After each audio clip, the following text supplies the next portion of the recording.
భగవంతుడైన శ్రీకృష్ణుడికి కూడా కన్న తల్లిదండ్రులను చేరుకోవడానికి 14 సంవత్సరాలు ఎందుకు పట్టింది?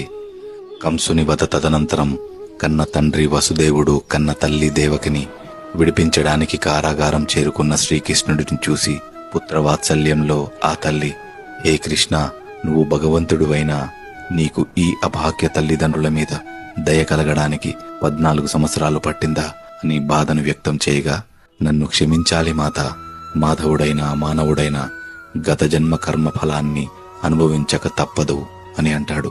కృష్ణ, దేవుడువైన నీకు గత జన్మ కర్మ ఏముంటుంది నాయనా అని తల్లి అడగగా, లేదు తల్లి, నాకు కాదు మీకు. గత జన్మలో మీరు నా పినతల్లి దశరథుడు భార్య కైకేయి. 14 సంవత్సరాలు నేను నా కన్న వాళ్లకు దూరం అవడానికి మీరే కారణమయ్యారు. అందుకే ఈ జన్మలో ఈ ఎడబాటు తప్పలేదు అన్నాడు. అయ్యో కృష్ణ, నేను ఎంత దౌర్భాగ్యు